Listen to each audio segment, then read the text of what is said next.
Bien, entonces vamos a comenzar con la mini clase número 3, álgebra lineal para econometría y modelo de regresión lineal. Entonces lo primero que voy a hacer va a ser una conceptualización de por qué voy a enseñar esto así, luego una introducción a la álgebra lineal muy rápida, por lo tanto es tremendamente importante que ustedes bajen la presentación y empiecen a ver todos los pasos y todas las propiedades que hay para las distintas definiciones que estoy dando. No las voy a mostrar todas en la mini clase 1 porque son muchas, por lo tanto es trabajo de ustedes revisarlas, ¿ok? Luego modelo de regresión lineal y finalmente mínimos cuadrados ordinarios. Para que estén más tranquilos, el mini control va a estar enfocado hacia la aplicación en mínimos cuadrados ordinarios del álgebra lineal. Por lo tanto, no tienen que aprenderse todas las definiciones para el mini control. Absolutamente no. Sí tienen que manejar las más importantes para poder realizar derivaciones o hacer alguna demostración. ¿Ok? Con respecto a la forma en que voy a enseñar, es bastante simple. En los textos, por lo general, lo que hacen es usar mínimos cuadrados ordinarios con una sola variable explicativa, luego derivan para dos variables explicativas y después se extienden a n. Eso es un trabajo bastante tedioso y yo lo que hago es derivar solamente para una variable explicativa y después pasar todo a matrices para cualquier número de variables explicativas. Entonces mucho más rápido, fácil y siento que es uno no se pierde tanto con los cálculos, ¿ok? Entonces empecemos con el álgebra lineal. En primer lugar, un espacio vectorial y un subespacio vectorial son dos espacios en donde el conjunto de elementos que hay cumplen dos propiedades en grandes rasgos.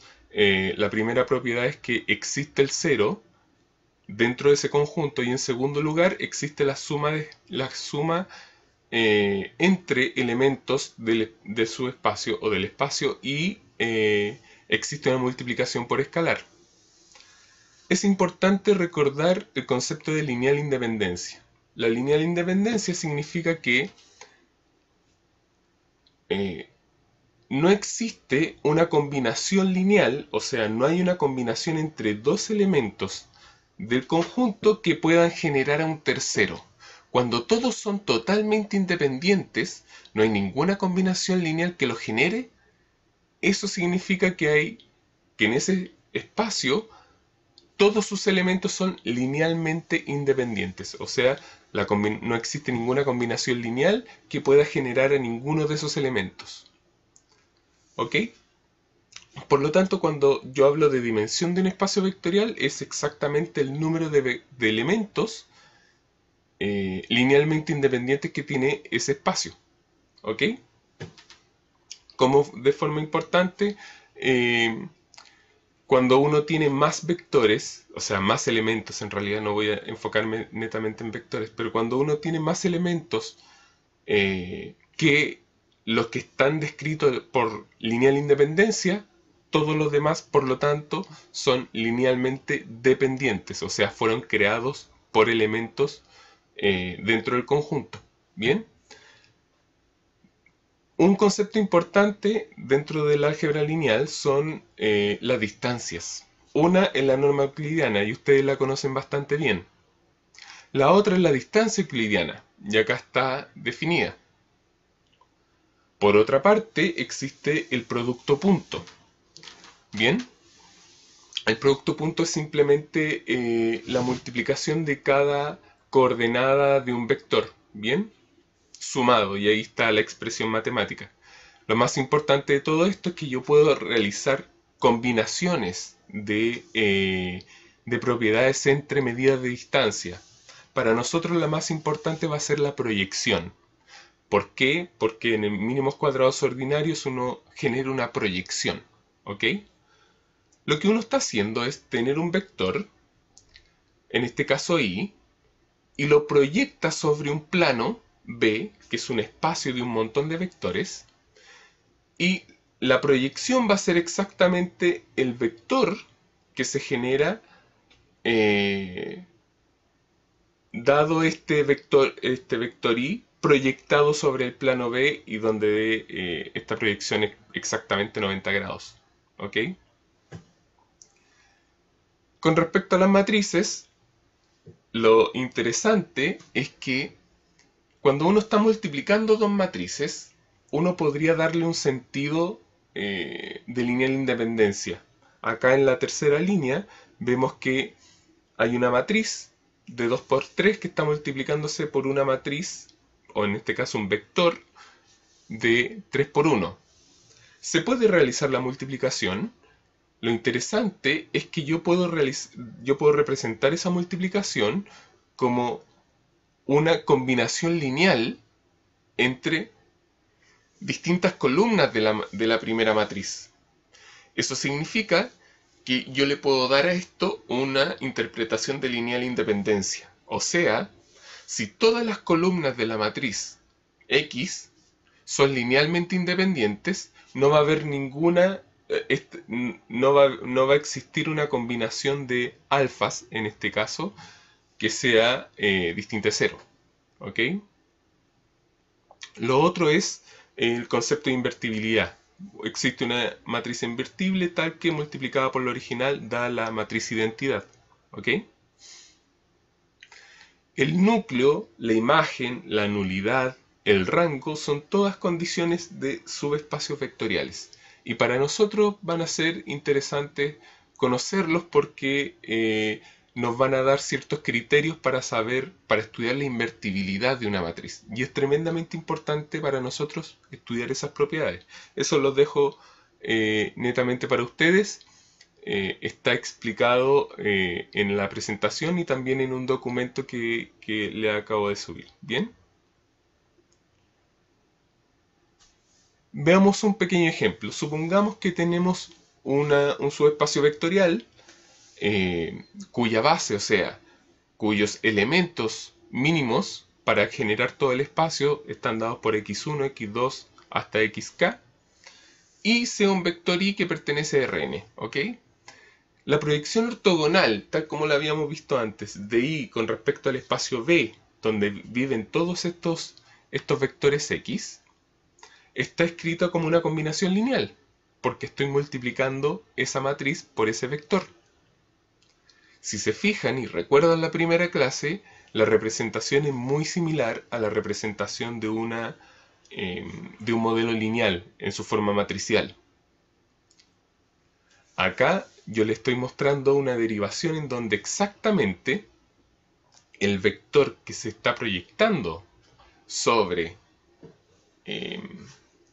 sobre este plano finalmente son los beta que más adelante los vamos a encontrar en el método de mínimos cuadrados ordinarios. ¿Ok? Ahora les voy a conversar un poco sobre las formas cuadráticas. Quizá ustedes no la hayan escuchado. Lo más probable es que sí, porque es parte de un curso normal de álgebra lineal. Aún así, a nosotros no nos van a importar las formas cuadráticas, porque al igual que una función que puede tener una forma cóncava o convexa, las matrices tienen este concepto también incorporado. Cuando una matriz tiene una forma cuadrática, la matriz A tiene una forma cuadrática, esto es, que hay un vector multiplicándolo por la izquierda y por la derecha, pero es el mismo traspuesto, ese numerito, como dice ahí, va a pertenecer a los reales, va a dar un número. Si ese número es mayor que 0, se dice que la matriz es definida positiva. Y eso uno lo puede relacionar directamente con convexidad. ¿Ok? Si una matriz es definida positiva, significa que yo la puedo relacionar con estricta convexidad en una función. Así, yo puedo encontrar mínimos en una función, en una matriz definida positiva. También puedo hacer esa comparación con las cóncavas, con las funciones cóncavas y las matrices definidas negativas. ¿Ok? esas son estrictamente cóncavas y se puede encontrar un máximo.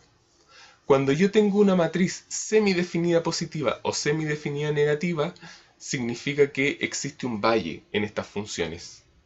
Eso quiere decir un valle plano, eso quiere decir que existen varios valores para los cuales va a haber un mínimo.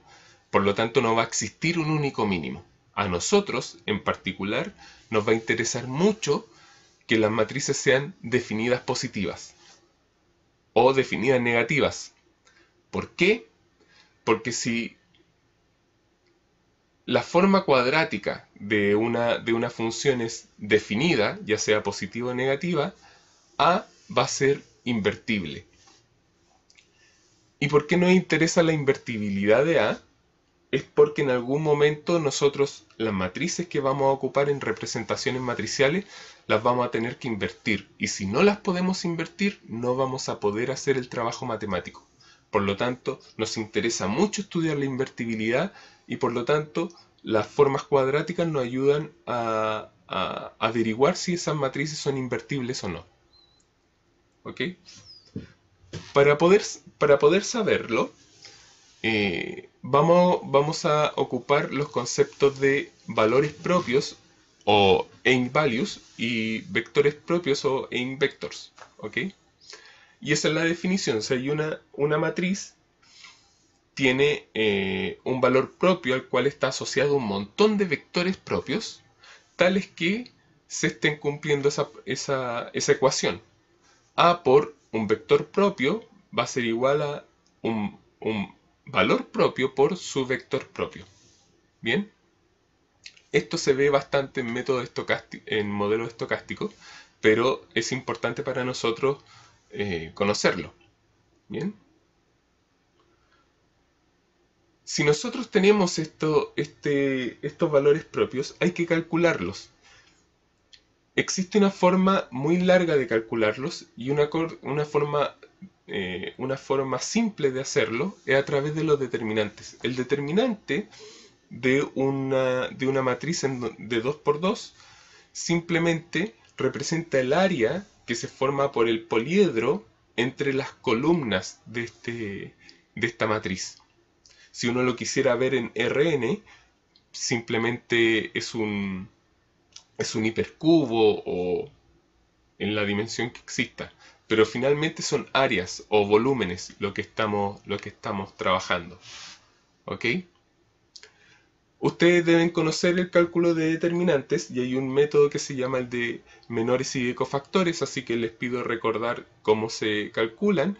¿Y por qué es importante? Porque sabiendo calcular determinantes, yo voy a poder saber cuáles son los valores propios de una matriz. En este caso, si yo encuentro un polinomio característico, que va a ser igual al determinante de la matriz que yo quiero estudiar, menos un valor propio por la matriz identidad, yo voy a poder conocer todos los valores los valores propios. Estos valores propios van a estar dados por este polinomio característico y los puedo encontrar igualándolo a cero. O sea, saco el determinante de esta matriz nueva, que no es directamente la matriz A que yo quiero estudiar, pero esta matriz que creé, calculo el determinante y eso lo igualo a cero. Y como va a estar dependiendo de todos los valores propios, yo voy a poder encontrarlos. ¿Ok? Bien, entonces, una forma interesante de conocer si el determinante existe, porque algunas veces el determinante cero, es saber si las columnas de las matrices, de la matriz que estoy estudiando, son linealmente independientes. Si lo son, yo estoy seguro que su determinante va a ser distinto de cero, o sea, va a existir. Finalmente, les quiero comentar sobre las derivadas matriciales. Esto quizá ustedes no lo conocen a fondo, pero para nosotros vamos a ser simples usuarios y es importante conocer dos propiedades. La primera, que la derivada de A, que siempre van a ser matrices cuadradas multiplicadas por un vector, y yo derivo con respecto a ese vector, voy a tener la matriz A traspuesta. Y la otra propiedad es la que ustedes están viendo, la matriz A multiplicada por la izquierda y por la derecha por un vector traspuesto y no, va a ser la suma derivado con respecto al vector, va a ser la suma de la traspuesta de la matriz más la matriz por el vector. Y si la matriz es simétrica, eh, este resultado va a ser 2 por la matriz por el vector. Esto lo vamos a usar en optimización cuando usemos la representación matricial, ¿ok? Pero empecemos con lo interesante. Ya vimos herramientas de estadística la clase anterior, ahora vimos un poco de herramientas de álgebra lineal, ahora empecemos con el curso en serio. El modelo de regresión lineal, tal como lo habíamos comentado en la clase 1, lo que quiere demostrar es cómo nosotros nos enfrentamos de una forma muy simple a una problemática. Y nosotros teníamos el estudio de sentencias, donde nos proponíamos hipótesis y queríamos saber si esas hipótesis funcionaban o no, asumiendo ciertas causalidades. ¿Ok? Lo importante era testear esa hipótesis y saber si con los datos que nosotros tenemos se cumplían o no. Así que suponiendo solamente una variable exógena y una variable endógena, o una variable explicativa y una explicada, vamos a tener una serie de datos que los podemos graficar en este caso. ¿Bien? Yo como investigador, lo primero que debo hacer es proponer un modelo, pero es proponer un modelo teórico. Y eso va a ser tremendamente importante porque eso va a permitirme analizar si mi modelo teórico se parece o no a los datos que yo tengo. Supongamos que propongo este modelo teórico, y es igual a f de x dado beta. Esto quiere decir que la variable explicada va a estar siendo caracterizada por una serie de variables explicativas que son las x, que están dentro de esta función, porque en realidad no sé la forma de la función, ¿ok? Y que dependen de parámetros, de un conjunto de parámetros que le vamos a llamar beta. En este caso, ¿cuál sería la mejor curva que se ajusta a esta nube de puntos? Yo podría pensar que es una forma lineal, atravesarla con una recta, teóricamente. O sea, yo estoy proponiendo un modelo en donde se cruce la nube de puntos con una línea. Se podría atravesar con una forma cuadrática, podría ser. Y con una cúbica también podría ser. Y con cualquiera, en realidad, con algo abierto, pues sí. Lo que a nosotros más nos interesa es saber cuál de todas esas combinaciones es la que más se ajusta a los datos que tenemos. Y nosotros vamos a estudiar los modelos de regresión lineal porque simplemente son los más simples. Es un modelo que asume que todo sigue un comportamiento lineal y eso nos ayuda a, primero, generar un benchmark, un sistema de comparación cuando queramos comparar con otras curvas, y además las derivaciones matemáticas son bastante simples. Acá yo les muestro dos representaciones, una matricial y una por individuo, cuando yo tengo en la cabeza teóricamente que el modelo que representa a los datos o al mundo, como lo queramos llamar, es lineal. En primer lugar, generamos una propuesta teórica y esa realmente yo la puedo ver, yo la puedo pensar mirando los datos. En segundo lugar, si yo tuviese todos los datos de la población que yo quiero estudiar, podría generar un modelo poblacional en donde la esperanza de obtener esta variable explicativa dado todos los datos que tengo va a estar determinada solamente por mis variables exógenas, solamente por lo que yo estoy mirando, no por lo que no miro. Por lo tanto, no hay variables no observables, o sea, no hay variables del tipo error. Y acá está la curva ajustada. Tengo toda la información disponible. Pero como no siempre voy a tener toda la información, sino que simplemente voy a tener una muestra de esa información, no voy a poder ajustar totalmente, no voy a poder crear esta curva negra que es la que aparece ahí, sino que voy a poder ajustar la curva roja, porque los datos que voy a tener son solamente los que aparecen en este cuadrito. Y es por eso que me aparece un término de error, que es el término de error que trata de ajustar al dato. Bien, pero en este caso muestral. Finalmente, si yo quiero encontrar estos parámetros que están dentro de mi modelo teórico, voy a tener que usar los datos que tengo, que son los muestrales. Y al usar esos datos, no voy a tener el parámetro verdadero, sino que voy a tener un número muy similar, pero que no es el verdadero. A eso nosotros le vamos a llamar estimador del parámetro poblacional. Y lo vamos a representar con un gorro chino. ¿Ok? Y a eso en general le vamos a llamar modelo estimado. ¿Bien? Por lo tanto, la pregunta es, ¿cómo encontramos los mejores estimadores posibles con los datos muestrales disponibles, habiendo supuesto un modelo lineal? ¿Cómo encontramos esos beta, estos números que son muy parecidos a los del modelo teórico, pero no lo alcanzan a hacer porque no tenemos todos los datos? Y existen 4 enfoques para estimar este modelo de regresión lineal.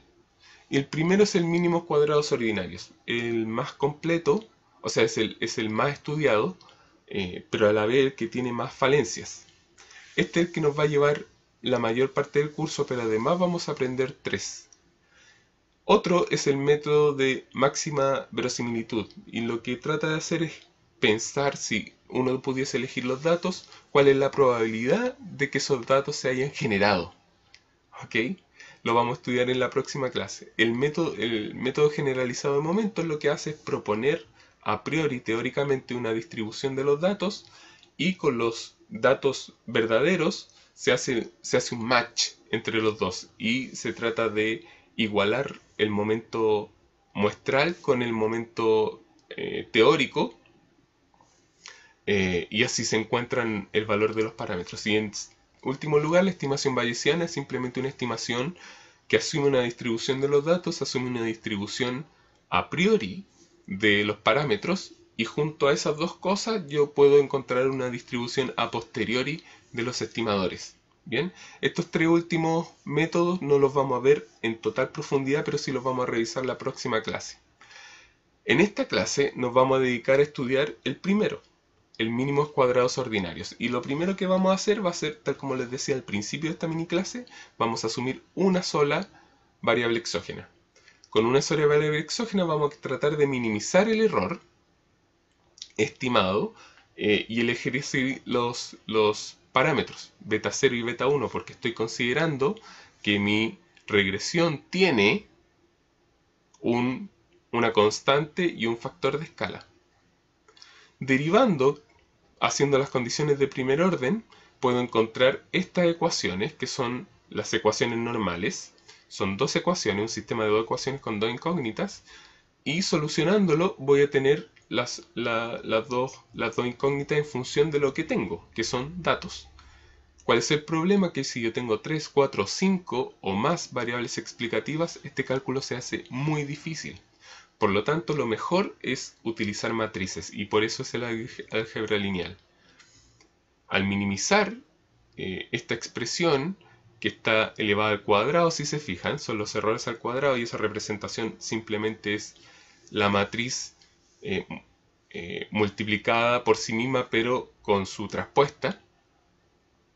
Cuando uno hace esta minimización, tiene que derivar matrices, y de ahí la derivación de matrices que le había mostrado al principio, y encuentro la representación de los parámetros de MCO matricialmente. Esa expresión se la tienen que grabar, se la tienen que tatuar, y nunca se les puede olvidar. X traspuesto por X a la menos 1 por X traspuesto por Y. También nosotros, si derivamos por segunda vez la matriz, esta función, al igual que en cálculo, nosotros vamos a poder saber si esta matriz es semidefinida positiva o definida positiva, negativa o semidefinida negativa. Y en nuestro caso podemos demostrar que esta matriz, la segunda derivada, es semidefinida positiva, por lo que puede ser convexa y tiene sentido la minimización. Bien. Finalmente les voy a explicar un poco sobre los supuestos de MSO. En primer lugar, MSO pide que exista linealidad en parámetros. ¿Ok? Las variables pueden estar en logaritmo, pueden estar elevada al cuadrado, lo que sea, pero no puede haber un beta elevado a beta elevado a beta. Eso es que no hay linealidad en parámetros. Por lo tanto, esos parámetros siempre tienen que estar solitos, beta solo. ¿Ok? En segundo lugar, los valores de x son fijos en muestreo repetido. Eso quiere decir que los vamos a asumir dados. ¿Bien? En tercer lugar, el valor medio de la perturbación es 0. Lo mismo que habíamos dicho en la clase 1. La suma de los parámetros se compensa, por lo tanto, nos va a dar 0. Eso matemáticamente se puede representar con la esperanza. ¿Bien? Otra forma de entenderlo es que no hay perturbaciones que sistemáticamente afecten a la media. O sea, no hay un error, no hay un fenómeno que siempre esté molestando al error. En cuarto lugar, los errores son homoceásticos. Eso quiere decir que la varianza del error condicional a los x es constante. Y acá está la demostración. Les pido desarrollarla. En quinto lugar, no existe autocorrelación. Eso quiere decir que los errores no están correlacionados con ellos mismos. ¿Bien? O sea, el error no es sistemático. ¿Bien? En sexto lugar, no existe correlación entre el error y las variables exógenas. Y esto tiene mucho que ver con la causalidad y con el impacto que tienen las exógenas con las variables no observables. Y es tremendamente importante. Estos problemas de endogeneidad los vamos a ver más adelante en el curso. En séptimo lugar, muy simple, el número de observaciones que tiene que ser mayor al número de parámetros, y es un cuento nomás de grado de libertad. En octavo lugar, existe variabilidad en las exógenas, o sea, las X. Hay variabilidad para una sola variable, pero no hay variabilidad entre ellas. ¿Bien? Y por último lugar, no hay error de especificación. Se asume que el modelo que yo estoy proponiendo no le faltan variables, no le sobran variables, la linealidad la coloqué bien, etc. Así, esta es la mini clase número 3. La acabo de introducir al mundo de la econometría y espero que les vaya muy bien en el mini control. Recuerden, enfóquense hacia los desarrollos del método de regresión lineal, del modelo de regresión lineal y mínimos cuadrados ordinarios. Y no se preocupen tanto por las propiedades del álgebra lineal, porque eso ustedes lo van a tener que estudiar muy bien, pero no para el mini control, ¿ok? Para el mini control, enfóquense en aplicar esas propiedades, ¿ok? Y a demostrar cada una de las cosas que yo dije. Espero que les vaya bien. Recuerden que es una introducción, no es un reemplazo de la clase. Por lo tanto, todo esto lo vamos a ver en detalle en la misma clase, ¿ok? Que les vaya muy bien. Nos vemos en la cátedra y espero que les vaya excelente en el mini control. Chao, chao. Que les vaya bien.